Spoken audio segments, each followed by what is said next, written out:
A harsh screech of metal on metal split the stillness of the desert highway as Luke Carter jammed his foot on the brake tires, smoking against the cracked asphalt. His old pickup's axle snapped like a brittle bone, sending the bed twisting and sparks flying into the dusky sky. 8-year-old Ethan Carter's wide eyes met his father's through the shattered windshield, a silent question hanging between them. What now? Luke's heart pounded as he killed the engine, the world around them suddenly too vast and empty. Sand whipped across the road, and the last rays of a blood-red sun dipped below the horizon. With a deep breath, Luke yanked open the door, bracing himself against the shock of the strange, lonely place and whatever, or whoever, might arrive next.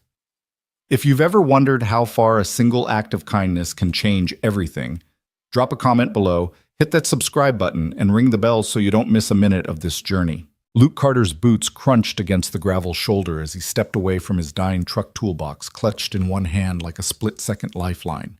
The Texas wind tugged at his work shirt, carrying a hint of sagebrush and the promise of trouble. Ethan scrambled out of the cab, clutching his well-worn stuffed rabbit, his small frame trembling in the dusk. Luke squatted beside his son, smoothing back a tousled lock of hair and forcing a reassuring smile. "We'll figure this out, buddy," he said, though uncertainty burned in his gut. They were miles from the nearest town, their last promising hope swallowed by rolling plains and skeletal mesquite. Luke had driven this truck from Denver, chasing rumors of honest work and cheaper rent. Now the fuel pump lay in shattered ruin beneath the hood, and phone service had been dead for hours. As the sky bled into full night, Luke unpacked his flashlight and knelt to inspect the damage. Rust streaked the pump. Wires were chewed and frayed. He exhaled, wiping sweat from his brow. "Not tonight," he muttered. A distant rumble echoed over the open fields. Luke looked up, scanning the horizon. The rumble grew louder, a green pickup barreling toward them, headlights slicing through the gathering dark. Panic fluttered in Ethan's chest, but Luke held his gaze steady. The stranger pulled to a stop, dust billowing in her wake. She climbed down each confident stride, announcing experience. Work gloves stained with dirt rolled up sleeves, revealing strong forearms, and chestnut hair pulled into a loose braid framed hazel eyes that took in the scene with precise curiosity. Broken down, her voice was calm, but with an undercurrent of steel. She offered a hand, calloused but unafraid. "Name's Harper Monroe. I run the farm up the road. That pump's shot, but I can give you a tow and a place to stay while you get sorted." Luke rose, studying her. He wasn't used to charity, especially not from strangers. Thanks. I can pay you back." Harper waved a dismissive hand. "Don't worry about money. I need someone who knows a hammer from a wrench." She crouched to peer under the hood, nodding at his tools. "You look handy." Within minutes, she'd hooked a heavy-duty tow line to his truck's frame. Luke climbed into her green pickup. Ethan perched beside him, clutching his rabbit. The cab smelled of engine oil and fresh leather. As they pulled away, Luke caught a glimpse of Harper through the rearview mirror, a steely figure guiding them toward unknown possibilities. The road to Harper's farm wound through fields dotted with grazing horses and rows of ripening crops. Moonlight cast long shadows on the fertile earth, illuminating the silhouette of a weathered barn in the distance. The farmhouse glowed with warm lamplight, like a beacon against the night. Ethan pressed his nose to the window, awe in his eyes. "Is it real, Dad?" "It's as real as we need it to be," Luke replied, voice low with cautious hope. They stopped in front of a small guest house beside the main house. Harper climbed out and offered them water and blankets. The guest house was modest running water, a small kitchenette, a soft bed Ethan's height. Luke set his tools inside, heart pounding with relief. Before turning in, Luke walked back to the barn's silhouette, imagining its battered beams and leaky roof. He felt a strange kinship with the place, both weathered, both in need of repair. Harper joined him, holding 2 steaming mugs of coffee. The air was crisp, tinged with earth and promise. "You sure you don't want rent?" Harper asked, handing him a mug. Luke took a sip, savoring the bitter warmth. "Tomorrow, after I see what I'm up against." He glanced up at the barn. "Mind if I take a look?" Together they stood in silence beneath a sky spangled with stars. The barn loomed before them, sagging beams and missing planks outlined in silver. Ethan poked his head around the guest house door. Can I help? Harper smiled, eyes softening. Sure you can, champ, tomorrow morning. Luke nodded at his son, protective pride stirring in his chest. Then he turned to Harper, grateful beyond words. Thank you for everything. She lifted her mug in a quiet toast. Welcome home, Luke Carter. As Luke climbed the guest house stairs, he felt the weight of the road slip from his shoulders. Tonight, for the first time in months, sleep came unbidden. Outside the farm rested under a velvet sky, ready for the dawn and whatever it would bring. Luke woke before the sun, eyelids heavy, but his mind already racing. He sat on the edge of the guest house bed toolbox at his feet like a talisman. Across the room, Ethan stirred blanket tangled around his legs. Luke ran a hand through his own hair, the early light painting the room in pale gold. He thought of Denver, of the cramped apartment where he'd learned to sleep, standing up of the hospital hallway where he'd fought to keep faith alive while Emily slipped away. 2 years later, the wounds were still raw, the loss and ache he carried in every muscle. But here under this wide Texas sky, the air felt different, brighter, as if hope could grow like the wheat in the fields beyond. He nudged Ethan awake gently. Morning, kiddo, he murmured. Ethan's eyes opened, blue flecks catching the light. Morning, Dad? He yawned, pulling the rabbit toy to his chest. Outside, he could hear Harper's truck door close with a decisive thud. Luke's jaw set. Time to get to work. They stepped onto the porch together, chilly dew soaking through the soles of their boots. In the distance, Harper's taillights winked like embers fading into night. Luke's chest tightened. He needed to catch up, needed to show her he wasn't just a drifter or a charity case. He hefted the toolbox and led Ethan down the gravel path toward the barn, each step crunching beneath their feet. As they walked, memories came unbidden. Denver mornings at dawn. Emily's hair splayed on the pillow as she dreamed, the fiery crash that stole her from him, the hollow ache of solo parenthood. Bills piled up so high he'd learned to ignore the letters slipping beneath the apartment door. He hadn't planned on falling apart, but grief has a way of exposing every weakness, every fear. And for too long, Luke had run from creditors, from memories, from himself. The barn came into focus, a skeleton of wooden beams and rusted metal roof, patched with mismatched boards like bruised skin. Moonlight shimmered on a broken window pane, casting fractured shapes across the ground. Ethan's breath hitched. It's huge, he whispered. Luke crouched beside his son, pointing to a loose plank. We'll make it sturdy again, he promised. He tested the barn door and it groaned, nearly tipping on its hinges. Gotta start with that, he said, pulling a worn hammer from the toolbox. He swung an experimental tap against the frame, and winced rust and rot had softened the wood more than he'd hoped. He glanced at Ethan's worried face. Don't worry, we'll fix it. Ethan nodded, but his father saw the doubt. Luke squared his shoulders. Come on, he said, leading the boy inside where the scent of hay was thick and comforting. He laid the toolbox on a dusty crate and flipped open the lid, revealing rows of chisels, nails, and worn leather gloves. He chose a stout nail and tapped it in where the wood still held firm, then grabbed a beam that sagged too low and wedged a temporary brace beneath it. It would hold until daylight. Outside, the horizon blushed pink. Harper emerged from her truck carrying 2 steaming mugs. She moved with the ease of someone born to this land, her boots scuffed in a way that told stories of 1,000 dawns rising. Coffee, she asked, holding out a mug to Luke and another to Ethan. The liquid was smoky and strong, exactly what he needed. He accepted it with a nod, warmth seeping into his cold hands.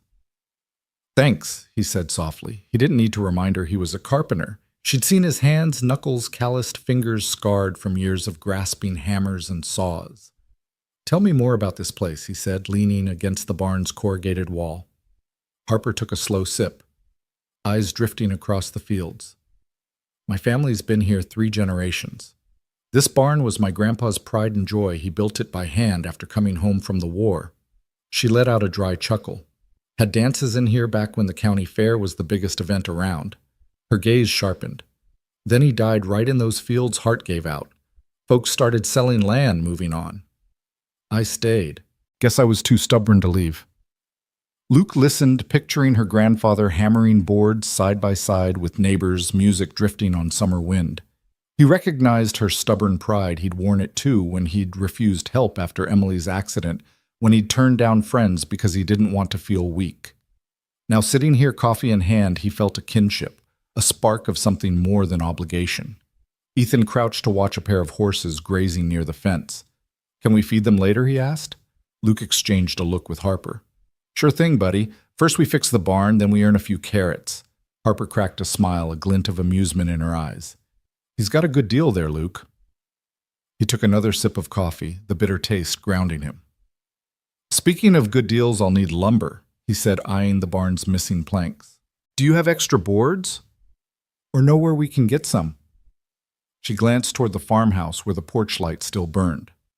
"I've got some stored near the shed. Come on." They walked back toward the house, Ethan skipping ahead. Luke followed, toolbox swinging at his side. He had begun to believe forgiveness could exist in quiet moments like these, between sips of coffee, between hammer strikes under a dawn sky. He remembered the day he first held Emily's hand in the hospital, how her warmth had chased away every doubt. He'd never believed he'd feel that alive again until now. Harper led them to a small lean-to beside the tool shed where weathered boards leaned against the wall. Luke ran his fingers along the grain oak, still solid despite the years. He lifted one, testing its weight. "Perfect," he said, loading 3 into the back of Harper's truck. Ethan helped, grinning as he balanced each plank. Inside the shed, an old map of the property was tacked to the wall, a web of fields and fence lines dotted with notes in Harper's precise script: spring wheat irrigation fix beehives. She pointed at a patch near the barn. "This used to be pasture for Holsteins. We might bring them back once the barn's secure." Luke considered that. That'd bring in steady work, and I could help with stalls too. He caught her eye. "If you'll have me." She stared, her lips curving in a small, genuine smile. "You're already here." Back at the barn, Luke and Ethan set to work. Luke measured and cut hammering boards into place, while Ethan held nails and fetched tools. The rhythm of saw against wood, hammer against nail, soothed him. Each new board reinforced not just the structure, but something in his spirit roots taking hold where before there had been only drift. By midday, the barn door swung true hinges, silent and smooth. Luke tested it again, then stood back, chest swollen with quiet pride. He glanced at Harper, whose eyes shone with relief. Ethan cheered, clapping his hands. Luke ruffled his son's hair. "Looks like we did it." Harper crossed her arms, pretending to inspect his work. "Not bad, Carter." She used his last name like she'd known him forever, and in that moment he felt part of something bigger. A team. A family.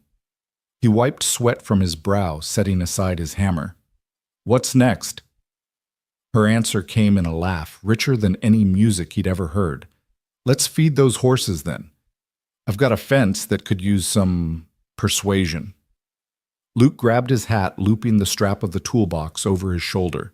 Ethan hopped off the crate, rabbit in hand. Together they followed Harper into the midday sun toward fields that held more promise with every step. And as they moved, Luke Carter felt the weight of the past ease just enough that he could finally look forward and believe that maybe, just maybe, this was where he was meant to be. The first light of dawn slipped between the ragged slats of the barn's boarded-up windows, painting the dusty floorboards gold. Luke Carter stepped forward, the morning chill still clinging to the air, and surveyed the damage through a carpenter's practiced eye. Every beam bowed under invisible weight, every shingle missing or cracked told its own story of long years left untended. Ethan Carter stood quietly beside him, clutching his rabbit toy as if it too were a talisman against the unknown. Neither spoke words felt too heavy for such a moment, but Luke could sense Ethan's curiosity, his silent question. What now? Across the yard, Harper Monroe watched them from the farmhouse porch. The haze of dawn softened her silhouette, but there was no doubt in her stance.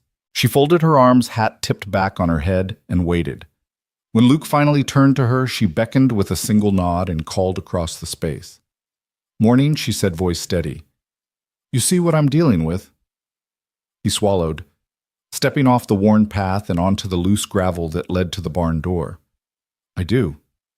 His gaze swept over the framework rotted posts where wood once gleamed, a half-collapsed lean-to on one side, and the barn's massive doors hanging crooked on rusted hinges.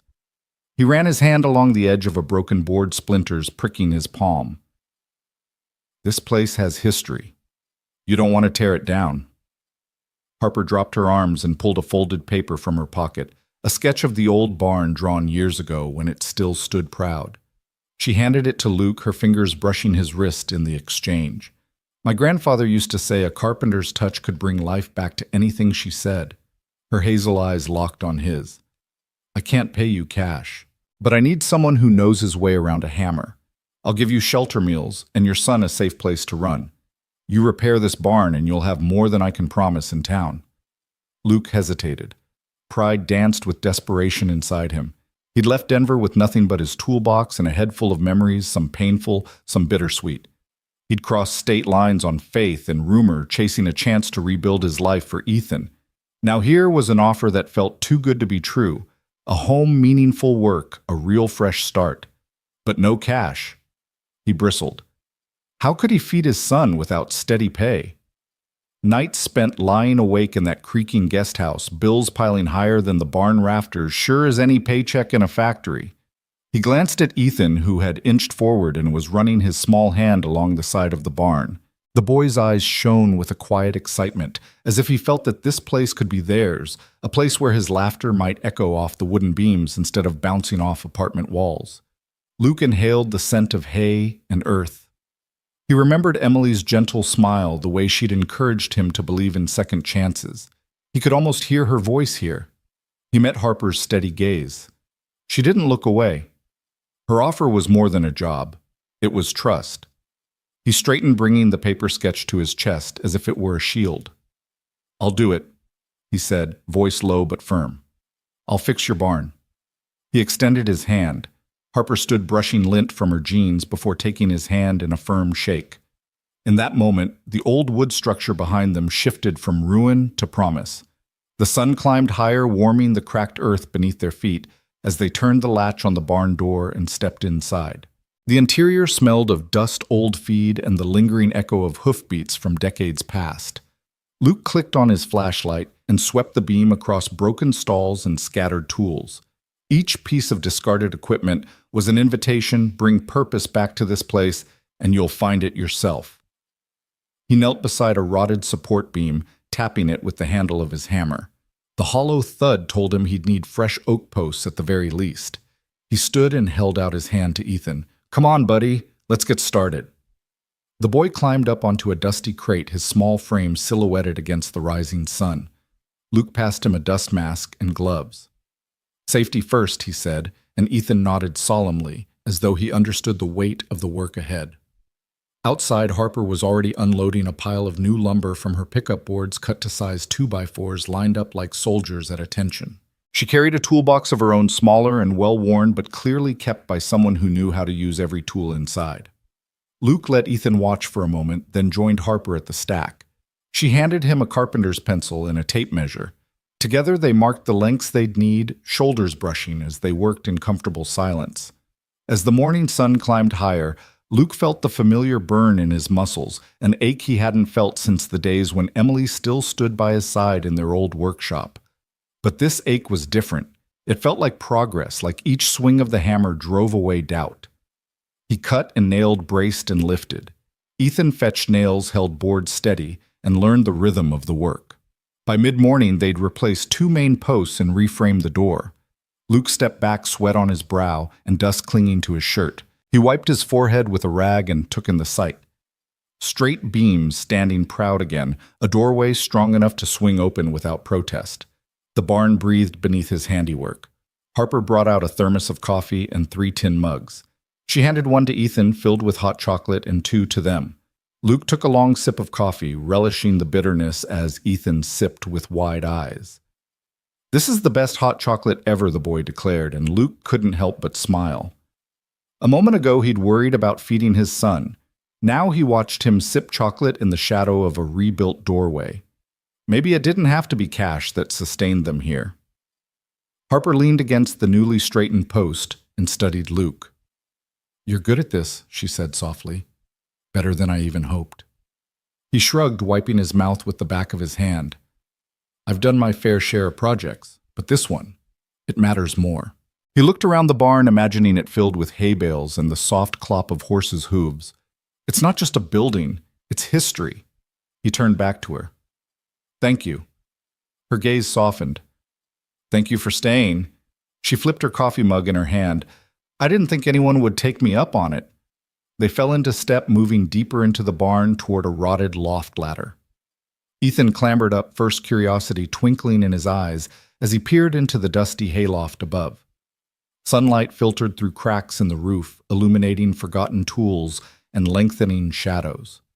Luke climbed after him, heart pounding, as he stood in that quiet space with his son and the woman who'd given them a chance. Down below, Harper began measuring shingles she'd saved from the old barn. Together they would patch the roof, seal the cracks, and chase out the ghosts of neglect. Luke took a deep breath, looking at the two people who'd become his lifeline. Ethan holding tight to each new memory of father-son triumphs, and Harper offering not only her land but her trust. The old barn creaked as if waking from a long slumber. Luke placed a hand on the beam above him and felt a thrill of possibility. For the first time since Emily's passing, he didn't feel broken. He felt part of something worth repairing. And as the three of them worked side by side under the wide Texas sky, Luke Carter realized that sometimes the greatest offers come not with coin, but with the promise of renewal and the hands willing to build a new life together. The first light of morning filtered through the slats of the barn, illuminating motes of dust dancing in the cool air. Luke Carter cradled a chipped enamel mug of black coffee between calloused hands, steam curling upward in lazy spirals. It was the richest, most honest coffee he'd had in years, bitter, unpretentious, and exactly what he needed to wake up. He stood on the threshold of the barn, listening to the chorus of meadowlarks and mockingbirds as they greeted the dawn.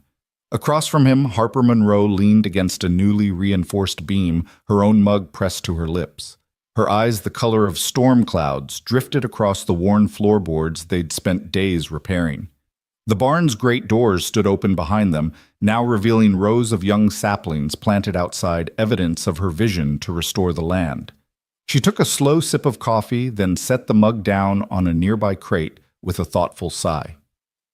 I miss Grandpa's dances, she said softly, voice carrying the weight of memory. Luke turned his gaze from the rising sun to her, curious. He'd seen photographs inside the farmhouse, black and white snapshots of laughter under lantern light, couples twirling in rough boots, music drifting between the rafters. But hearing her speak of it made the barn feel alive again. Harper ran a hand along the rough-hewn beam beside her. He built this barn after he came home from the war, said he wanted a place where neighbors could gather when there wasn't much else to celebrate. She paused, eyes distant. Friday night, someone would bring fiddles or a guitar, and the whole county would spill in kids chasing fireflies, old-timers swapping stories. I was too young to dance much, but I'd watch hiding behind the barrels, dreaming of the day I'd be up there too. Luke nodded, picturing her as a little girl under those lights, wide-eyed and full of hope. He lifted his mug and offered her a quiet salute. Sounds like a place worth saving. She smiled, a flicker of warmth crossing her face. It was. Until he collapsed in those fields. She gestured toward the pasture beyond the barn's back wall, where wildflowers tipped in gold and scarlet grew tall. He was checking on the last of the cattle, said he just felt his heart stop. I found him resting against the fence post, eyes fixed on the sunset. He died doing what he loved. Her voice cracked and she took another sip of coffee, steadying herself. Luke's throat tightened. He remembered Emily's last hours on Earth, the frantic beeping of monitors, the hush that fell when there was nothing more to do. In Denver, he'd been too numb to grieve properly, always on the move, always chasing the next job or escape route.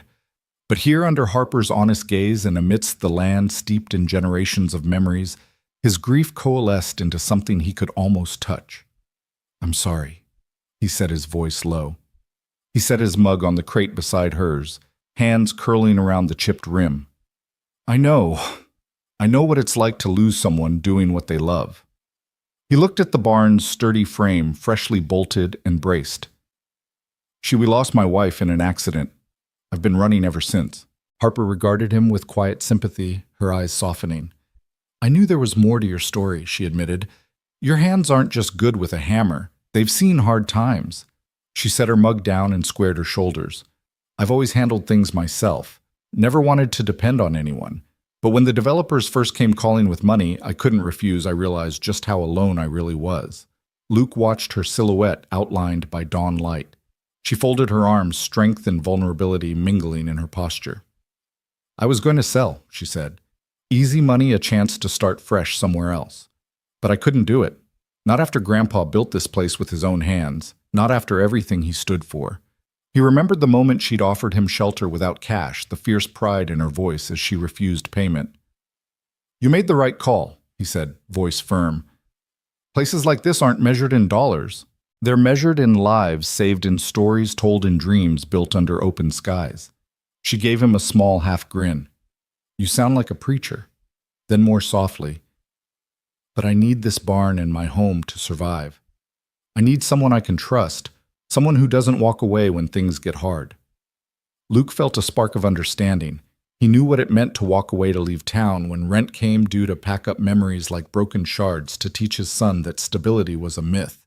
But here on this ancient timber floor with Harper's pain echoing in his chest, he realized he didn't want to run anymore. "Trust me," he said, placing a hand over his heart. "I'm not going anywhere." He reached for his mug again, but paused. "Can I ask you something?" "Shoot," she replied, her eyes steady. He took a slow breath. "Why me? You could have asked anyone, any carpenter, any farmhand. Why bring me in stranger and all?" Harper looked down at her coffee. She traced the rim with her thumb, thoughtful. "Because when you showed up, you didn't pity me. You didn't offer charity. You offered to help. You treated this barn like it deserved respect." She met his gaze again, her voice quiet but certain. "I figured if you respected the place this much, you might respect what it means to me." Luke felt a lump in his throat, a mix of gratitude, sorrow, and something deeper he wasn't ready to name. He nodded, swallowing hard. "I respect it," he said. "And you?" He paused, his mind racing. "I lost my wife, but I won't lose this chance with my son. I need roots as much as this barn does." Ethan's voice drifted from the barn's entrance. "Dad, look!"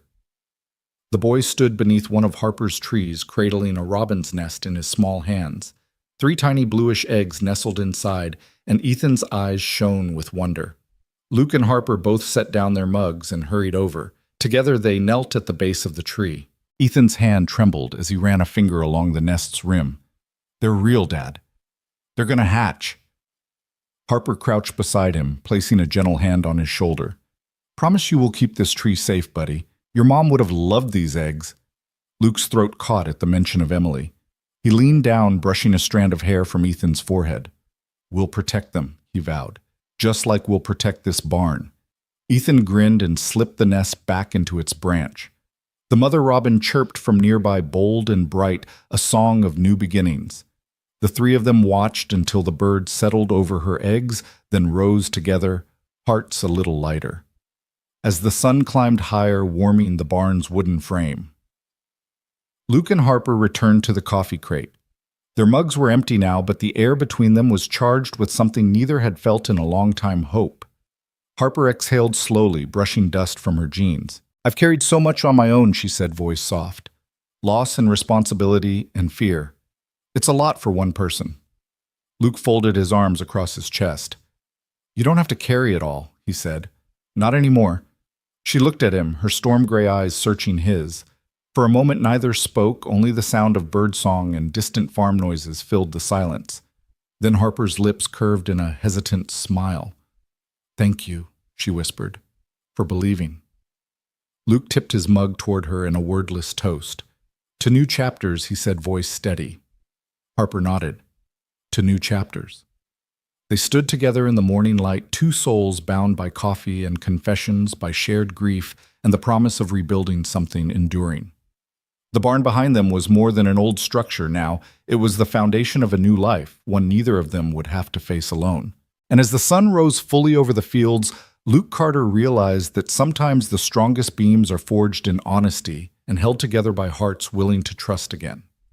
The sun had climbed higher before they paused for a mid-morning break, long enough to wipe the sweat from their brows and lean against the newly repaired fence line. Luke braced his hands on his hips, chest heaving as the warm breeze carried the scent of wild grasses and fresh-cut wood. Behind him, Ethan darted through the tall golden stalks, laughter echoing across the field as he pursued a scruffy tan dog that had wandered in from who knows where. The dog twisted and bounded, tongue-lolling, turning the chase into a game of zigzag pursuit that drew hearty chuckles from both boy and beast. Harper stood a few yards away by the tool shed, her hands resting on her hips, watching with bright eyes. The morning light turned her hair to spun copper, and she let out a soft, unguarded laugh when Ethan finally scooped up the dog in his arms, burying his face in its fur. Luke watched the scene, chest tightening with a warmth he hadn't felt in a long time. Kindness, real, unforced kindness, wasn't a stranger here. It lingered in the laughter and the way Harper's shoulders relaxed as she smiled in the careful way Ethan cradled the dog, as if it were his best friend. He lifted his hammer, gripping the wooden handle like a promise, and bent to drive the next post into the earth. The center of the post aligned with a chalked mark on the ground, and he raised the hammer overhead. With each strike, the post sank deeper, settling into its place, as if anchoring something far greater than wire and wood. The rhythmic thunk resonated in his bones, each blow sealing him more firmly into this life, this moment. By the time the post was flush with the ground, Luke had sweated through half his shirt. He leaned on the top of the hammer, breathing deeply, and allowed himself a quick glance toward Harper. She'd crossed her arms beneath her chest, tilting her head, and there was a spark in her storm-gray eyes, something like admiration mixed with curiosity. Luke's breath caught, and for a heartbeat neither of them moved. Then she turned away, busying herself by wiping down a set of pliers, but Luke felt the electric pull of those few seconds more keenly than any gust of wind. "Great work," she called out, voice carrying lightly. "That post is plumb and level." He straightened, nodding, and stepped back to survey the line of posts, a neat row, now standing proud, ready to support sturdy wire. "Looks solid," he said, wiping his palm against his jeans. He tugged the hammer free of its cradle on his belt and zipped his jacket halfway up, preparing to wind the wire. Harper joined him at the fence, carrying a coil of galvanized wire that gleamed in the sun. She tossed one end toward him, and he caught it without a word. Together they fed the wire between each post, looping it around the carved grooves and twisting it tight with special pliers. Side by side, their arms brushed occasionally, sending a pleasant sting through Luke's forearms. He felt the brush of her sleeve against his skin and paused to look at her, catching her off guard. She met his gaze, eyebrows raised, and then her mouth curved into a small, knowing smile. She reached up, tucking a stray strand of hair behind her ear, as if she'd been caught daydreaming. Ethan's distant yelp of delight broke the spell. He'd managed to coax the dog into a gentle trot beside him, and the pair were galloping back toward the fence like two old friends reunited. The scene tugged at Luke's heart, his son finally lighthearted again after so much upheaval.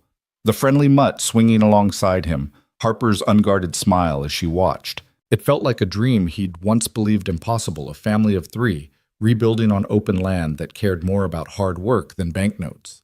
The dog skidded to a stop at the fence line and looked up at Harper, panting. Ethan bounded behind it, scratching behind its ears. "Dad, look!" the boy exclaimed. "He likes it here." The dog barked in agreement, tail wagging so hard its whole body shivered. "You have a way with animals," Harper observed, stepping forward to pat the dog's head. The dog leaned into her touch, eyes closing in bliss. She turned to Luke. "You're pretty good with a fence, too. You ever thought of staying on as part of the permanent crew?" Luke exchanged a quick glance with Ethan, who was now crouched beside the dog, whispering something into its ear. He cleared his throat, heart thudding. I've been thinking about that," he admitted. "It's honest work, and it means I don't have to keep running." Harper's gaze softened. "I've seen a lot of people come and go." "But you stuck with the barn. You stuck with the fence. That means something." He reached down to rinse his hands in a nearby trough, the cool water washing away sawdust and sweat. When he turned back, Harper stood closer, her hair catching the breeze like a fiery banner. The light gleamed off her freckles, and his chest tightened at the sight. She handed him the wire's end, eyes not quite meeting his. There was a vulnerability there, an unspoken question about whether he'd stay through thick and thin. Luke took the wire and began the first loop around the post. Her proximity made it hard to think, but he focused on the work, twisting the wire tight, securing it just so. "I'm not going anywhere," he said quietly, and she lifted her eyes to his, nodding as the words sank in. They worked in silent harmony, the only sounds the twang of wire, the labored breathing from their exertion, and distant birdsong. Each completed section of fence felt like another affirmation of partnership, wood and metal uniting under their shared effort. As the final wire snapped into place, Luke stepped back and laid down his hammer. Ethan and the dog bounded over gap-toothed smiles and wagging tail, a testament to the morning's triumph. Harper handed them both a cool glass of water condensation dripping down the sides. Luke took a long drink, savoring the relief that came from quenching thirst earned by honest labor. He glanced at Harper and she offered him a glass amber light refracting through the cold liquid. He raised his glass in a makeshift toast. To new fences and new beginnings. She clinked her glass against his. To staying put, she replied, voice warm. Luke allowed himself a small smile as he watched Ethan and the dog tumble in the grass, chasing their own shadows. Around them, the fields of golden wheat shimmered like a sea under the midday sun. He thought of the barn rising behind them, its beams straight and strong once more. He thought of Harper's shy laughter and the way her eyes lingered on him when she thought he wasn't looking. And he thought of the future of days spent repairing fences, nights around bonfires of building something that could last. As they turned to gather their tools, dust kicked up around their boots, swirling in the afternoon light. Luke watched the particles dance in beams of sunlight, settling slowly back to earth. In that haze, he saw more than just work unfinished. He saw possibility, a life rooted in this land, in Harper's steadfast gaze, in his son's carefree grin. A breeze lifted the corner of his jacket, and he caught Harper's eye again. They shared a quiet moment, a look too loaded to dismiss. His heart pounded in his chest, and for once he didn't want to run. He simply let the dust settle around them, feeling the warmth of the day, and the spark between them, knowing that whatever tomorrow held today was enough. Harper's pickup came to a whickering halt just as the dog and Ethan bounded back to them, tongues lolling in the late afternoon sun. Luke Carter wiped sawdust from his brow and tossed the last coil of wire onto the grass. The fence stood straight and proud now, a silent testament to hours of honest work. Around them the wheat fields swayed in golden waves, a soft wind carrying the distant lowing of cows and the promise of evening chores. "Looks good," Harper said, brushing a stray lock of hair from her face. She reached out and touched the fence rail lightly, as if greeting an old friend. "Thanks to you." Luke stepped closer, offering her a water bottle, and watched her shoulders relax for a moment. Ethan clasped the dog's collar, trying to keep it still, and Luke crouched to ruffle his son's hair. "Nice work today, champ," he said, smiling down at him. "Ready for supper?" Ethan's grin lit up the field. "Can we have biscuits and gravy?" he asked, boots sinking into soft soil. Harper laughed, a warm sound that alleviated the last of Luke's lingering fatigue. "Biscuits and gravy it is." She turned toward the farmhouse, brush in hand, but paused when the gravel driveway groaned beneath the weight of a sleek black SUV. The engine's hum cut through the pastoral calm like a cynic's sneer. Ethan's laughter stalled as he and the dog watched the vehicle roll to a stop. From the driver's seat, a man emerged, tall, impeccable, in a dark pinstripe suit that looked borrowed from a high-rise boardroom, not a country road. His polished shoes clicked against the gravel, and he carried 2 leather portfolios that gleamed in the sunlight, a promised presence looming on the horizon. Harper stiffened, her hand dropping from the brush. She exchanged a glance with Luke, one silent acknowledgement that whatever this was, it wouldn't be good. The man straightened his tie, smiled with practiced ease, and strode toward them, extending one portfolio as though offering a handshake. "Ms. Monroe, Mr. Carter," he said, voice smooth as oil. "I'm Garrett Sutton, Development Associate with Copperfield Enterprises. Pleasure to meet you." Luke rose to his full height, folding his arms across his chest instinctively. The dog growled low in its throat, and Ethan pulled back, looking to his father for reassurance. Harper's hazel eyes narrowed. "I don't believe we've met," she said, voice cool. "Not yet, but we've been watching," Sutton replied, flicking a glance at the gleaming portfolios. "Your barn, Ms. Monroe. Such a shame to see it in disrepair after generations of history. I've brought something that may interest you." He flipped open the portfolio, revealing stacks of crisp bills and a contract printed on heavy parchment. An acquisition proposal. A most generous offer, if I may say so. Harper's jaw clenched as she stepped forward, keeping her gaze locked on Sutton. "I told you before," she said, voice steady. "This place isn't for sale." Sutton's smile didn't falter.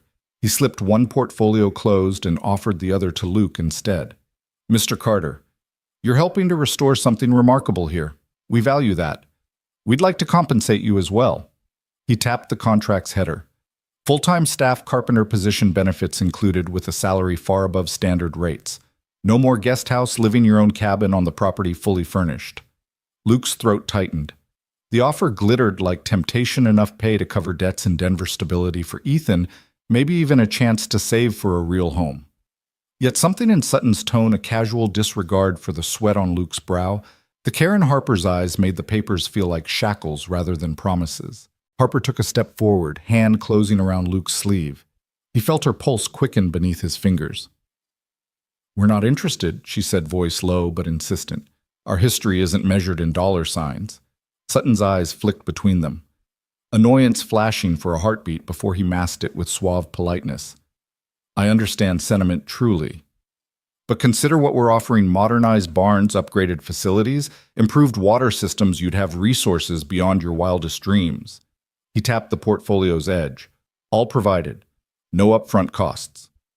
Luke inhaled, remembering the early mornings of hammering posts into the ground, the quiet dignity of building something with his own hands. He looked at Harper's barn, the beams he'd reset, the fence he'd helped raise each nail, anchoring not just wood to wood, but hope to hope. "I appreciate the offer," he said, voice calm but firm. "But this place isn't just a job for me. It's—" Harper nodded at him, completing his thought.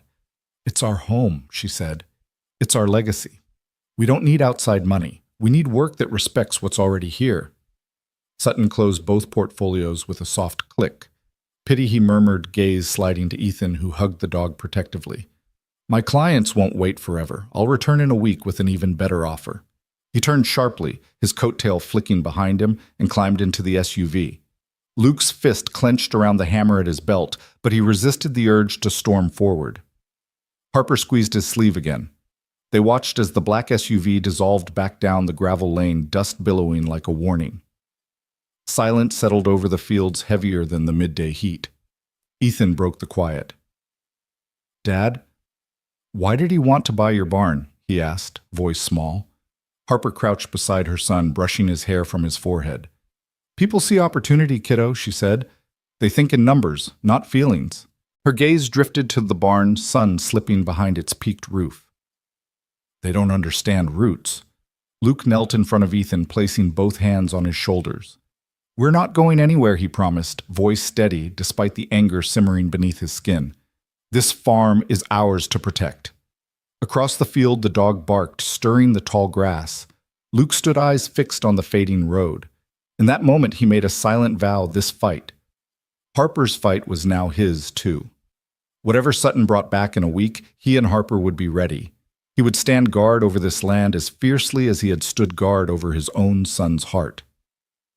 Harper's hand slipped into his fingers, curling around his rough calluses. She looked up at him, vulnerability mingling with resolve in her storm-gray eyes. "Thank you," she whispered. He covered her hand with his own calloused palm. "Always," he said. Together they turned back toward the barn, back toward work that mattered. Overhead the sky stretched wide and unbroken, as if daring them to protect it. And as they crossed the threshold into the place they both called home. Luke Carter knew that some battles, like some loves, were worth every ounce of sweat, every drop of blood, every silent promise made under the sun. The wind shifted without warning, carrying a low, rolling rumble of thunder across the endless pale fields. Luke Carter pulled his jacket tighter around his broad shoulders as he strode toward the tool shed, checking the latches on every door. Beside him, Harper Monroe's hair whipped in the sudden gusts, and she pressed a hand to her brimmed hat, eyes darting to the horizon where ashen clouds billowed like angry waves. The air tasted of ozone and promise, and even before the first drop of rain fell, there was a crackle of electricity that set the hairs on Luke's forearms to standing.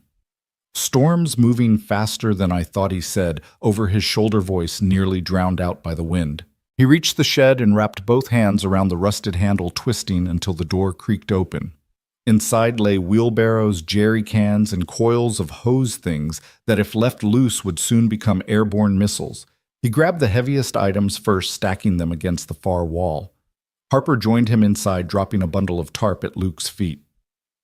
We need to tarp the hay bales, she said, voice tense but sure. And check the feed bins if they flood. We lose everything. She pulled a length of twine from her pocket and began looping it through the tarp's grommets. Luke nodded and bent to help, but a sudden blast of wind rattled the shed's walls. Outside, a sharp crack of thunder shook the ground beneath them like a warning shot. The sky peeled open in angry grays, and the first heavy drops of rain pelted the tin roof with staccato urgency. I'll handle the barn, Luke shouted, hefting a coil of twine over his shoulder as he dashed back outside. Harper tucked the tarp under her arm, and together they surged into the storm. Rain hammered down in sheets, almost horizontal now, stinging their faces and plastering their hair to their foreheads. The wind roared, uprooting dirt and whipping the tall wheat stalks into frantic waves. Luke looped the twine around a stack of hay bales near the barn's side entrance, tying the tarp securely. He paused, water sluicing down his cheeks, to shout to Harper, "How's it look?" "Secure," she yelled back, her voice straining against the gale. She pointed over his shoulder, and Luke spun to see the pasture fence, the very line they'd reinforced just days before, cracking and peeling away under the wind's fury. A horizontal beam had splintered, leaving a gap wide enough for the herd of horses to spill through. Luke's heart lurched. The fence he bellowed and sprinted toward the broken section.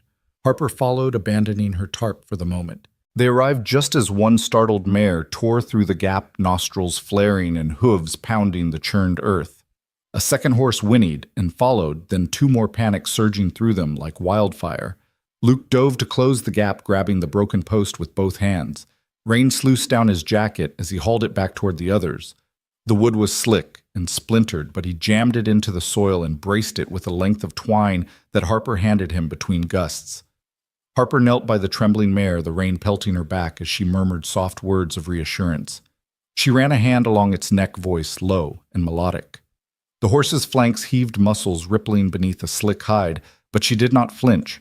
Instead, she swept her free arm around the animal, guiding it back toward the makeshift pen Luke had steadied. With a grunt, Luke fastened the top loop of twine, pulling the fence wire taut and tying the post firmly in place. He rose and faced the horses, making himself appear as large and steady as he could. "Easy," he called in a calm tone, raising his arms slowly so as not to spook them further. "We've got you." The rain soaked through his shirt, but he barely felt it. His focus narrowed to the horse's wild eyes and shaking legs. One by one, encouraged by Harper's gentle coaxing and Luke's looming presence, they stepped back through the gap into the shivering enclosure. Ethan's earlier laughter of chasing the dog felt a lifetime ago. A jagged bolt of lightning split the sky overhead, flooding the pasture with blinding white light and a deafening clap of thunder. Luke reflexively stepped backward and yanked Harper out of the fence's path, colliding with her in a tangle of arms and hearts pounding in unison. Their breath came in sharp gasps, moisture-laden and mingling in the storm's raw fury. They clung together for a moment, eyes-wide bodies pressed tight against the howling wind. Luke's hand found Harper's waist, fingers twisting into the fabric of her shirt as if anchoring them both to solidity. Harper's palm rested against his chest, feeling the rapid drumbeat of his heart beneath thick denim. "Are you—" Luke began, but the words were lost under the thunder's roar. Harper forced a laugh that cracked on her lips, but her eyes shone with relief. "I'm fine," she shouted, stepping back just enough to look up at him.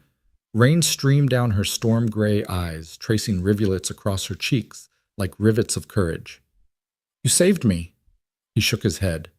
Concern and something else, something warmer, flickering through his gaze. "Should have been paying attention," he said, voice low. "I'm sorry." She brushed a strand of drenched hair from her face as Luke straightened. "You didn't have to," she started, but thunder cut her off again, and she tucked a trembling hand behind her ear, steadying herself on the fence rail. Luke reached out and caught her hand before she could turn away. "I've got you," he said, each word deliberate and sure. He stepped closer, so close that her breath came mingled with his own, warm against the chill blowing across the pasture. She took a shaky breath, shoulders drooping as adrenaline gave way to something like calm. "Thank you," she breathed. He offered a faint, grateful smile, though his shirt clung to his chest and every muscle sang with fatigue. "Come on," he said, nodding toward the barn's cover at last. "Let's get inside before this roof blows off." Together they guided the last of the horses to safety, ensuring each animal settled back into the pen without further panic. Ethan's small voice called from the barn's open doors. He'd crept out with a flashlight, watching from beneath the shelter. Luke shot him a quick thumbs up, then turned back to Harper. She brushed rain from her face, trying to shake off the chill. "We're lucky," she said, and her voice wavered just a fraction. "Could have been worse." Luke nodded, wrapping an arm around her shoulders and steering her back toward the barn. The structure groaned and creaked under the storm's assault, but it held. They burst inside water, sluicing off their clothes onto the wooden floor. Ethan ran to them, wide-eyed, clutching his rabbit toy like a lifeline. "Dad, Harper." "You guys okay?" he asked, voice small. Luke knelt and hugged him tight, then glanced up at Harper. She smiled, brushing mud from her jeans. "We're okay," she told Ethan. "Just a little excitement." The barn's interior was dim but dry, the air thick with hay and warmth. Harper found a pair of towels and tossed one to Luke. As he patted himself dry, she wrapped the other around Ethan's shoulders. The little boy's teeth chattered faintly, but he grinned, undaunted. Luke leaned against a beam, catching his breath. He looked across the barn at Harper, whose eyes caught his in a way that said more than any words could. The storm outside raged on, but here beneath shelter, they stood side by side, partners in every sense. He thought of how far he'd come from a roadside breakdown, to a makeshift home, from a solitary itinerant carpenter, to someone with a son and a future worth fighting for. And in that moment, with Harper's hand on his arm and the horse's soft knickers drifting through the wooden walls, he felt something fierce and undeniable swell in his chest. "You all right?" Harper asked softly, stepping closer. He nodded, voice thick with emotion. "More than I've been in a long time." He reached for her hand, intertwining their fingers. "Thank you for everything." She pressed his hand against her heart. "We'll be all right," she said, a promise in her tone. Outside, the thunder continued its relentless march across the sky, and lightning sketched white-hot veins through the clouds. But inside the barn, warm with shared resolve, Luke Carter and Harper Monroe faced the storm together, steady, unbroken, and unafraid. Night had settled over the farm like a velvet cloak, the storm's fury reduced to distant rumbles fading into the horizon. Luke Carter stepped out onto the back porch, the boards creaking beneath his boots.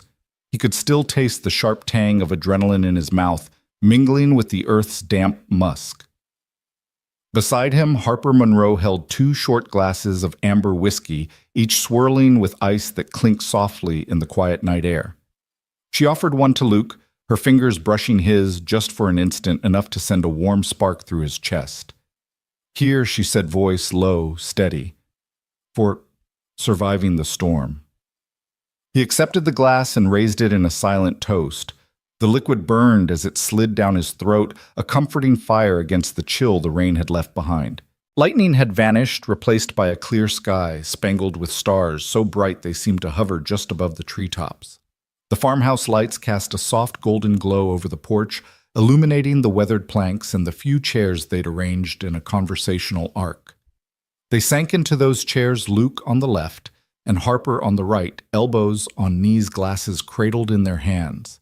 For a while they only listened, the wind whispering through the nearby pines, the distant lowing of cows settling for the night, and the soft patter of drying leaves. Finally, Harper exhaled and set her glass on the railing. She wrapped her fingers around its knuckles, whitening. "I've spent most of my life out here," she began, eyes fixed on a single star that wavered in the porch light. "Fighting for this place against developers, against drought, against anything that threatened to take it away." Her voice cracked on the last word, and Luke leaned forward, concern knitting his brow. "What happened?" he asked gently. She looked over at him, then eyes weary, and took a slow sip before answering. "Every time I let someone in my heart, my trust, they ended up leaving. My mom and dad passed when I was young, then my grandpa, and every friend I made who thought I was crazy for staying left too. Promises, broken words unkept. So eventually I stopped letting people get close." Luke watched her silhouette, the way her shoulders hunched as if burdened by invisible weight. He thought of his own scars. Emily's smile flickering in his mind, the hospital's cold corridors, Ethan's small hand searching for reassurance. He understood fear of loss better than most. He set his glass on the bench between them and reached for her hand. "Harper," he said, voice soft enough that her name sounded like a plea. "You don't have to face those battles alone anymore." She pulled her hand back as if stung eyes flicking away. The wind stirred her hair, lifting stray strands like whispered secrets. "I'm used to being alone," she said, voice brittle. "Alone is safe. Alone I know what to expect. Let someone in and you risk losing more than land. You risk losing yourself." Luke's chest ached at her words. He reached out again, more tentatively this time, tracing a line on the wood between them. "I'm not going anywhere," he repeated. "Ethan and I, this farm, it's our home. I'm here to stay." Her eyes found his in the dim light, and for a moment the porch vanished. There was only his steady gaze, her own heartbeat echoing in her ears. Her defenses quivered as if a hairline crack had turned into a full fracture. Luke felt it too, the tender edge of hope, the terrifying promise of more than he'd ever allowed himself to want. He moved forward, closing the gap by inches until his knee nearly brushed hers. She inhaled sharply, the motion catching in her throat. He lifted his hand, fingertips hovering before his chest. When his flesh almost brushed hers, she drew back, pulling her knees tight against her body. She began, voice quivering. Then she shook her head as if trying to dislodge a painful thought. "I can't," she whispered. "I'm not good at this." Luke's heart stuttered. He swallowed down the rush of disappointment and laid his hand flat on the porch floor beside hers instead. The closeness was enough to feel her warmth, the residual thunder of her pulse. "It's okay," he said softly. "I understand." She cast her eyes down, staring at the grain of the wood, a silent battle waging behind her lashes. Luke could almost see her memories, everyone she'd lost, every promise broken, shadow dancing behind her gaze. He reached into his jacket pocket and withdrew a folded piece of paper. "I wrote this earlier," he said, voice gentle. "It's nothing fancy, but I wanted you to have it." Harper's brows knitted as she looked from his hand to the paper. He slid it across the wood to her, and she unfolded it with trembling fingers.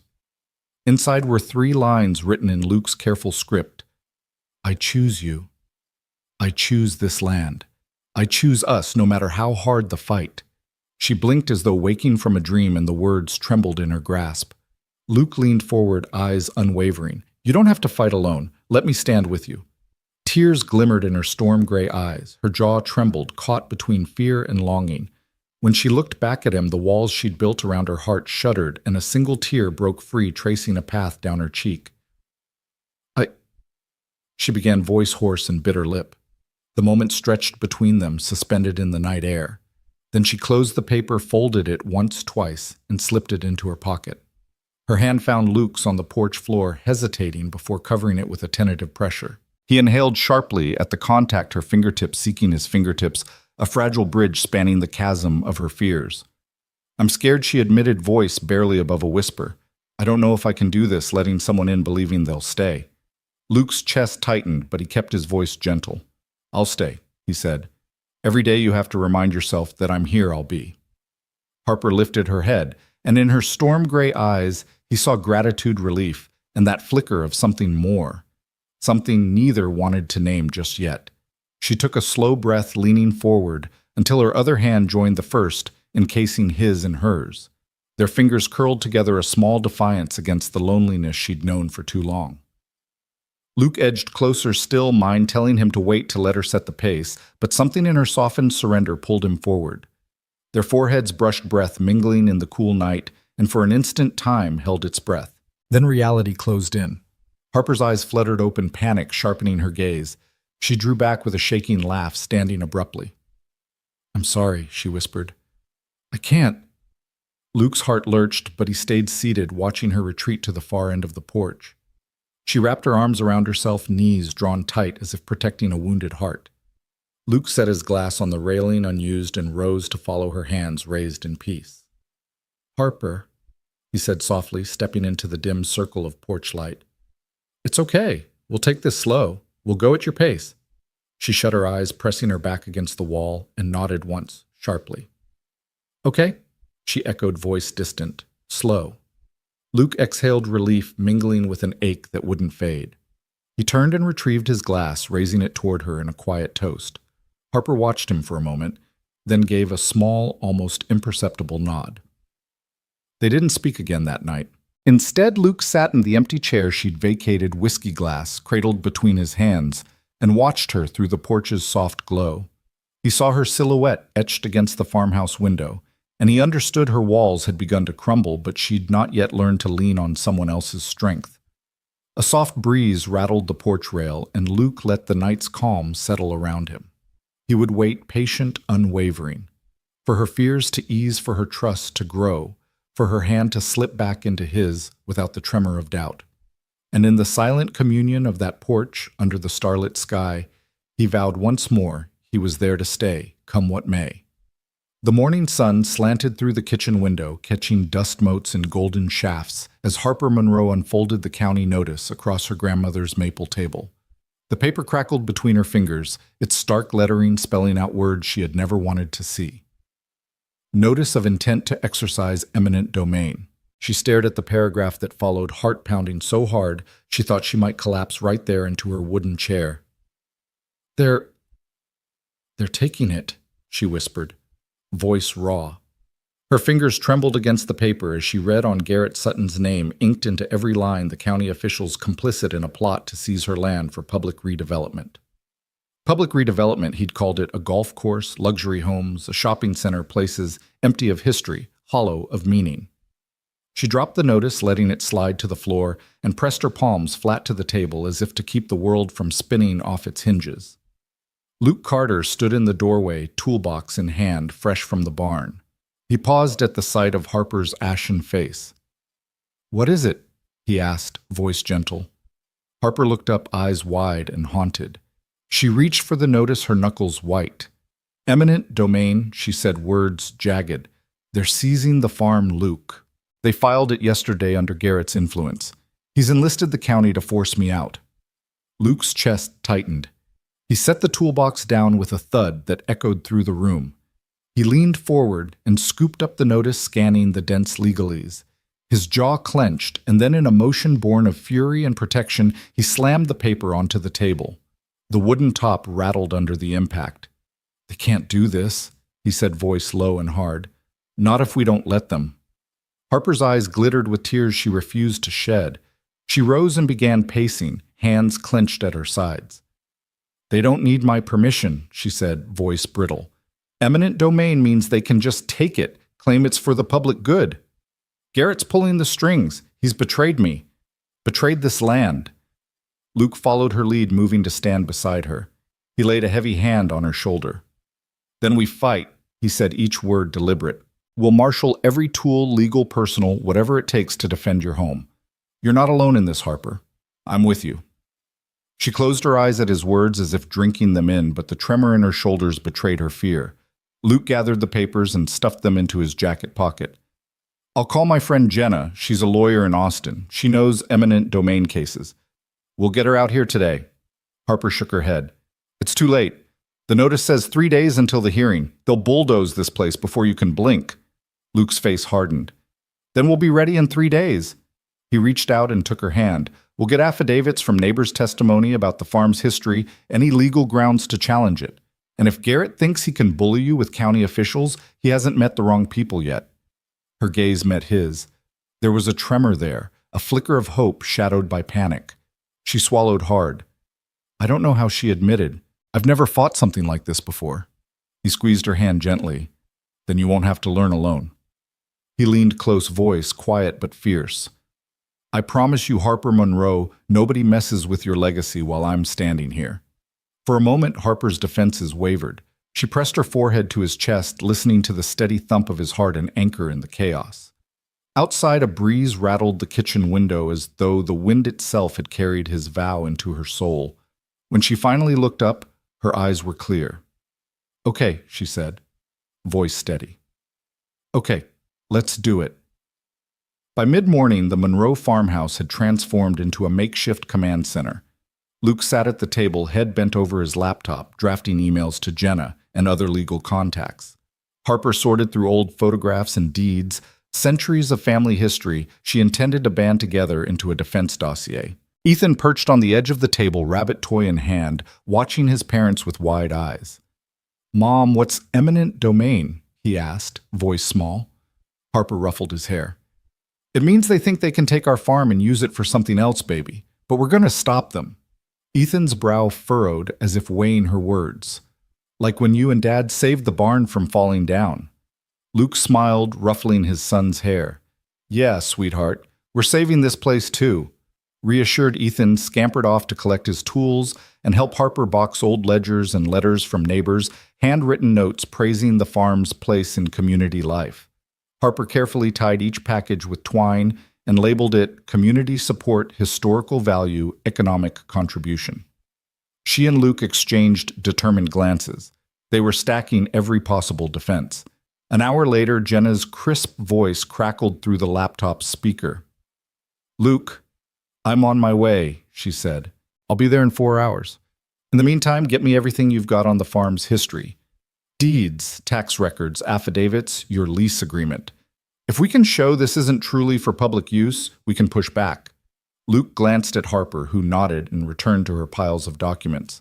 Consider it done, he replied. After placing the call, Luke stood and moved to the doorway, scanning the rolling fields beyond. The fence they'd rebuilt ran straight as an arrow, a lifeline to hope. He remembered the day Garrett Sutton arrived smooth as a snake, offering cash and false promises. Now Garrett's real plan was laid bare, corporate greed backed by government power. And Luke's blood burned at the thought of the man's betrayal. He crossed to Harper's side and wrapped an arm around her. She rested her head on his shoulder. Thank you, she whispered. He kissed the top of her head. We'll win this, he vowed. For your grandpa, for our future, for Ethan. They won't win. That afternoon, Luke and Harper set out to enlist the local community. They climbed into his truck, Harper handing out copies of a flyer crafted in haste, Defend Monroe Farm public hearing in 3 days. It listed the time, place, and a call for all neighbors, friends, and anyone who believed in preserving the land's legacy to attend. They drove down dusty lanes, stopping at neighboring farms and inviting local storekeepers, teachers, and old-timers who'd grown up attending dances in the barn. Each time Harper's voice wavered slightly, but Luke's steady presence strengthened her resolve. At Miller's Feed and Supply, Mr. Miller clasped Harper's hands with tears in his eyes. Your grandpa was a good man. We owe him this support. He wrote a statement and promised to testify. By sundown, their stack of affidavits and signed petitions was as tall as Harper's elbow. Luke parked the truck by the barn, and they climbed out tired but triumphant. The fields glowed gold in the evening light, and Ethan ran ahead chasing a late paper kite they'd brought for him, his laughter rising like a prayer. Harper turned to Luke, eyes shining. I never thought I'd see this, she said, voice thick. All these people's standing with me. He took her hand and led her to the porch where they watched their son play. It's never just your fight, he said. You're part of something bigger. She leaned into him and he wrapped his arms around her, feeling her breath slow, her pulse calm. In that moment, the county notice on the kitchen floor felt less like a death sentence and more like a call to arms, a betrayal transformed into a rallying cry. Together, they had reshaped fear into action, turned loneliness into community. As dusk deepened and the first stars blinked overhead, Luke kissed Harper's temple. Tomorrow, he said softly, we prepare for the hearing. She nodded, resting her head against his chest. And we win. He held her close, watching Ethan's kite dip and soar in the twilight breeze, and knew that whatever Garrett Sutton and his cronies had planned, they hadn't counted on two things: the fierce heart of a Monroe and the unyielding promise of a carpenter who refused to walk away. The early morning light slanted through the narrow windows of the county courthouse, casting long shadows across the worn wooden benches. Luke Carter and Harper Monroe sat side by side in the front row, their shoulders touching lightly, a silent reassurance against the nervous energy humming through the packed room. Around them, farmers and faded denim shopkeepers in crisp shirts and neighbors of every stripe filled the gallery, clutching petitions and letters, their faces lined with worry but resolute. At the front, a polished attorney in a charcoal gray suit tapped his briefcase, calling the courtroom to order. Your Honor. He began, voice smooth and authoritative. Copperfield Enterprises and its associates submit that the Monroe property constitutes an underutilized asset. Under Section 124 of the County Redevelopment Act, the proposed mixed-use project, residential, commercial, and recreational, serves a clear public interest by creating jobs, increasing tax revenue, and providing affordable housing. He gestured to a projector screen showing sleek renderings of townhouses and shopping plazas cradled between manicured lawns and tree-lined streets. This plan revitalizes the county's economy, addresses housing shortages, and repurposes land that has sat fallow for decades. The farm, while sentimental to some, does not maximize the potential of this prime real estate. A murmur of polite applause drifted from the developer's table. Luke felt Harper's hand tighten around his. He glanced at her. Her jaw was set, her storm-gray eyes flashing. When the attorney sat down, she rose with the poise of someone used to standing alone in the fields. The courtroom fell silent. "Your Honor." Harper began, her voice calm but unwavering. "The Monroe Farm is not an underutilized asset. It is the heartbeat of this community." She held up a stack of letters bound with twine. "These are from friends and neighbors, teachers, grocers, mechanics, people whose livelihoods depend on the crops grown here, on the livestock we raise, on the seasonal workers who find their weekend jobs at harvest." She handed one letter to the bailiff for the judge's review. Each of these voices testifies to the farm's ongoing contribution. Food supplies to the local school lunches, hay for the county fair's prize livestock, raw produce for our farmers market. She paused, letting the weight of her words settle. The judge, a stern-faced woman in robes, nodded for her to continue. Harper turned to face the audience. "My grandfather built this barn with his own hands after returning from war. My parents taught me to respect this land. When drought came, we irrigated. When fences fell, we repaired them. This farm feeds more than cattle. It feeds hope. It feeds tradition. It feeds a sense of belonging that no shopping center can replace." Soft sniffs rose from the gallery. A neighbor dabbed at her eyes. Harper drew a steadying breath. "I'm not against progress," she said, voice trembling. "But progress that bulldozes history, that uproots families who have tilled this soil for generations, achieves nothing but short-term gain at the cost of community resilience." She sat, and a tangible hush fell. The developer's attorney rose, again adjusting his cuffs.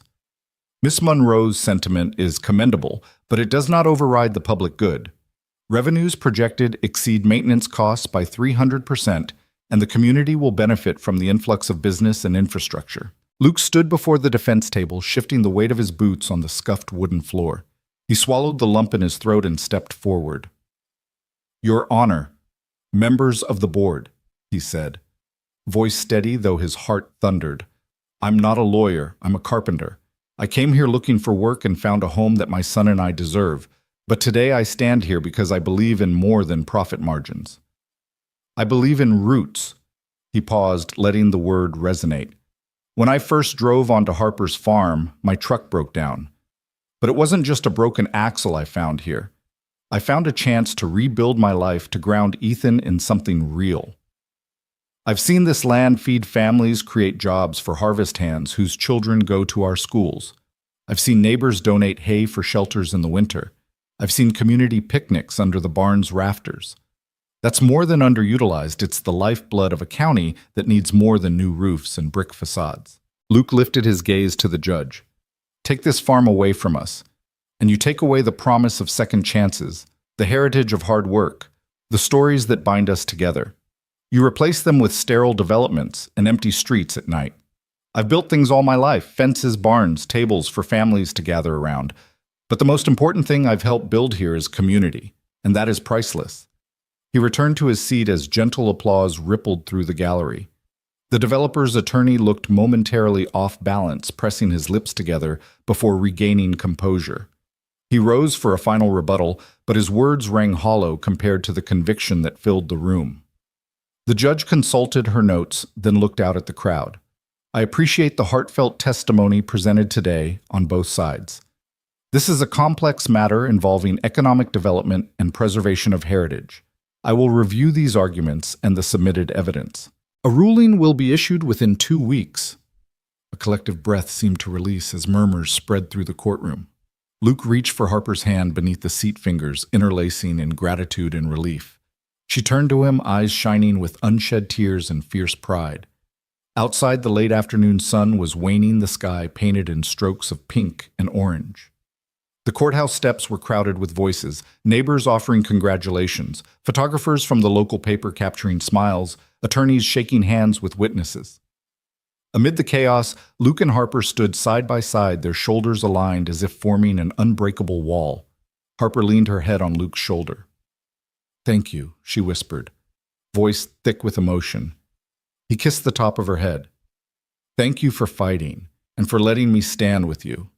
They watched as Ethan, flushed with excitement, waved from the front steps, clutching a small sign reading "Save Monroe Farm." In that moment, uncertainty still lingered 2 more weeks before the judge's decision, but for the first time the threat of losing everything felt surmountable. Together they had faced the courtroom scrutiny and shown that home and history are worth more than any profit.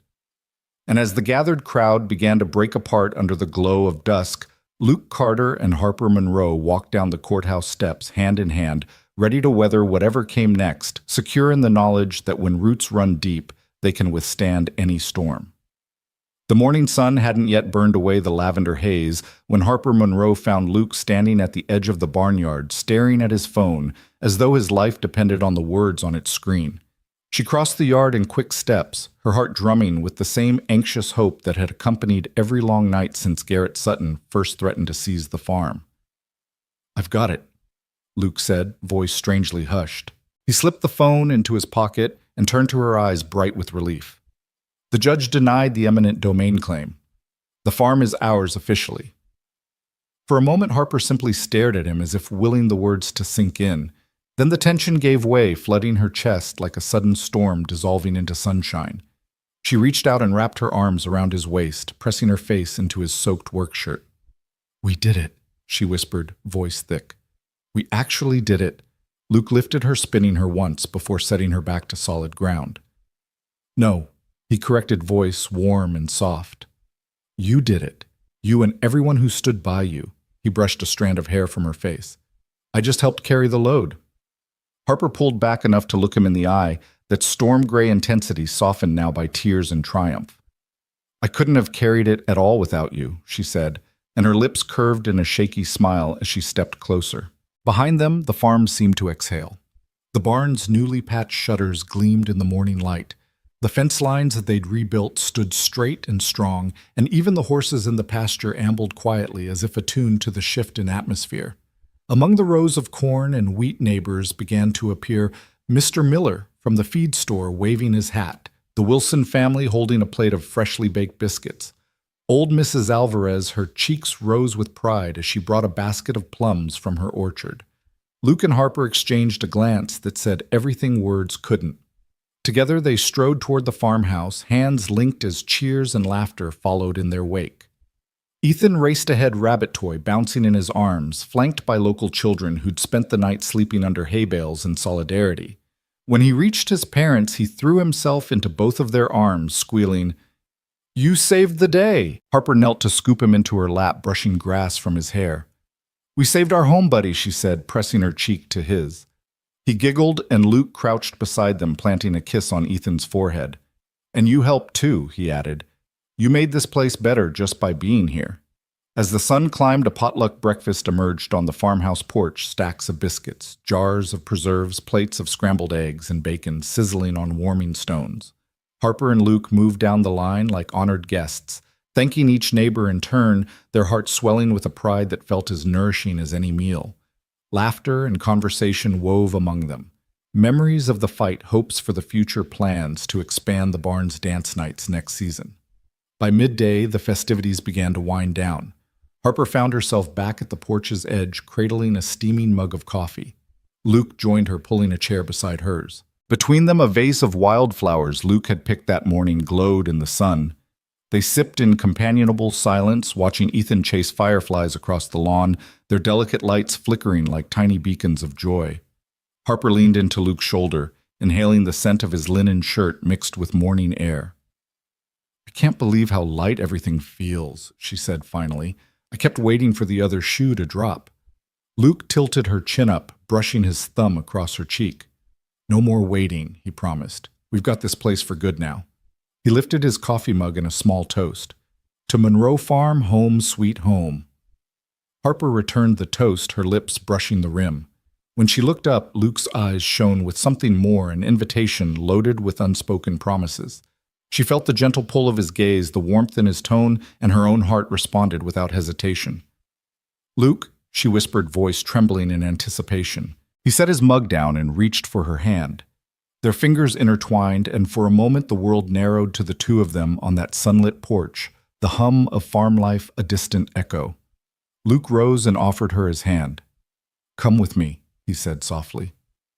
Harper smiled, curiosity and delight sparkling in her eyes as she took his hand. He led her down the porch steps across the flagstone path and into the arms of a golden field where the fireflies drifted like living lanterns. The sky overhead was a canvas of gentle lavender streaked with clouds, tinted rose by the setting sun. Luke stopped and turned to face her, his eyes reflecting that soft glow. He brushed a strand of hair from her face, and she leaned into the touch, her breath catching as his fingers lingered. They stood just a breath apart, the field around them alive with summer's lullaby, the distant low of cattle, the rustle of leaves, the electric buzz of fireflies. Luke's hand slid to Harper's waist, drawing her closer, and her free arm rose to rest against his chest, fingers splaying against his shirt, where her heart pounded beneath. Their eyes met and held, each searching the other's gaze for permission. Then, with the tender inevitability of dawn, Luke leaned in. His lips met hers in a kiss both slow and fervent, a release of everything they'd held back through storms and courtrooms and sleepless nights. The world hushed around them, and the lavender sky dipped its colors lower, as if bowing to their union. Harper's arms rose to loop around his neck, bringing him even closer. Her fingers tangled in his hair as she deepened the kiss, tasting the sweetness of relief, of victory, of love finally laid bare. When they parted, breaths mingling and hearts racing, Luke pressed his forehead to hers. "I've wanted that for so long," he murmured, voice husky with emotion. Harper traced his jaw with her fingertips, tears shining like dew in her eyes. "So have I," she admitted.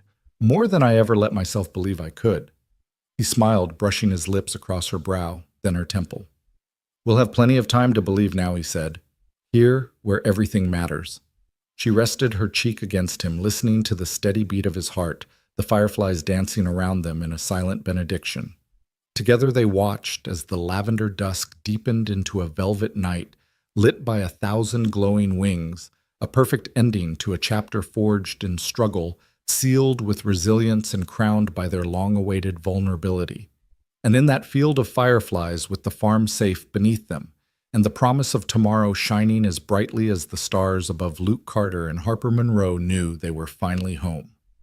The sun rose in a rosy haze over Monroe Farm, painting the freshly rebuilt barn in shades of rose gold.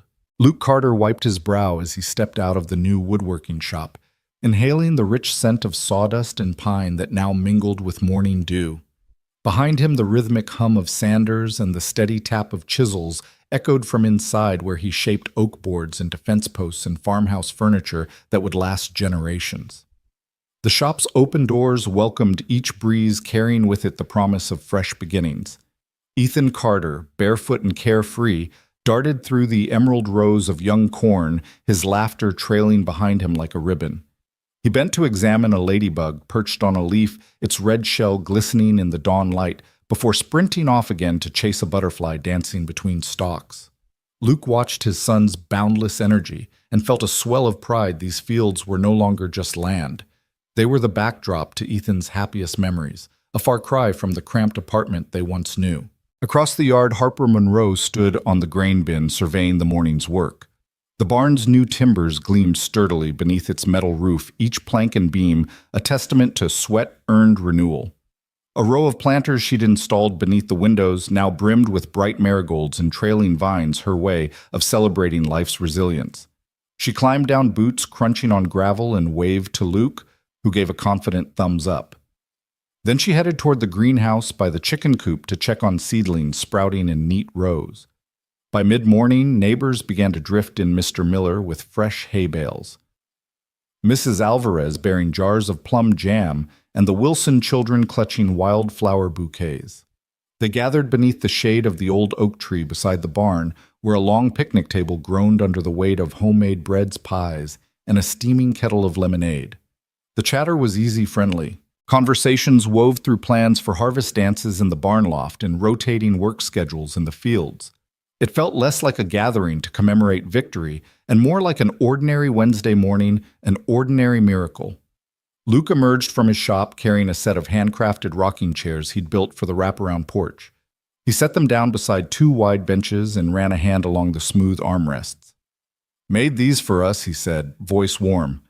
"Needed somewhere comfy to sit with my favorite people." Harper smiled, brushing a strand of auburn hair from her face. Ethan bounded over, curious, and climbed into one of the chairs, testing its gentle sway. He giggled as the chair creaked under his weight. Harper slipped her hand into Luke's, and together they watched as their world unfolded. The community they'd galvanized the barn restored to its former glory, and then some, the workshop humming with purpose. She leaned her head against his shoulder. "It's more than I dared dream," she murmured. He kissed the top of her head. "You dreamed it first," he replied. "All I did was help build it." Later that afternoon, Luke called Ethan into the workshop. The boy's eyes widened at the sight of a small wooden model house Luke had crafted, complete with a tiny wraparound porch and miniature rocking chairs. "This is for you," Luke said, handing the model across the workbench. "My gift to the best helper a dad could ask for." Ethan traced the delicate windows with his fingertip, then looked up at his father, eyes bright. "It's perfect," he said softly. Harper joined them, placing a plate of freshly baked cookies on the bench. "For our master carpenter," she teased, and Luke laughed as he accepted a cookie. The three of them shared a quiet moment, the afternoon light slanting through the shop's open doorway, spotlighting their contentment. As evening approached, the sky deepened to lavender, and the first fireflies winked on in the tall grass. Luke and Harper stepped onto the wraparound porch with 2 mugs of cocoa, hers dusted with cinnamon, his with a swirl of cream. They sank into the rocking chairs, the gentle motion lulling them into a calm hush. Ethan flitted around them, chasing fireflies with a jar in his small hands, his joyous cries echoing across the farm. Harper's hand found Luke's again, their fingers knitting together. "Remember when we first met on that lonely road?" she asked, voice soft. He nodded, eyes on the horizon where the sun dipped its last rays behind rolling fields. "I thought I was running from everything he said, but I ended up finding what I needed most."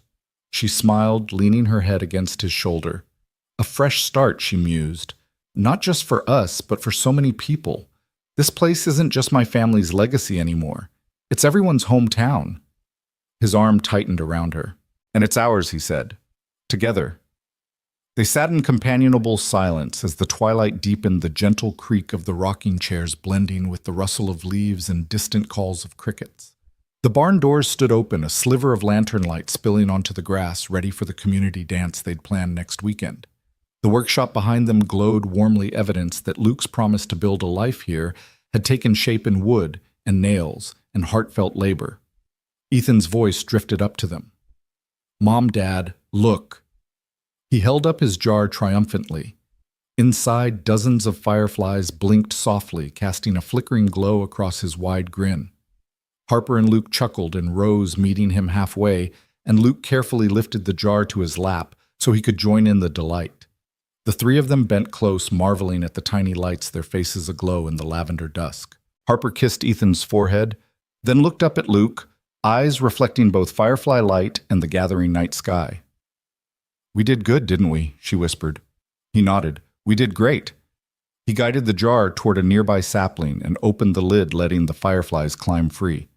As they drifted upward, their glow scattered through the twilight like living stars. Luke and Harper watched them go, hearts full.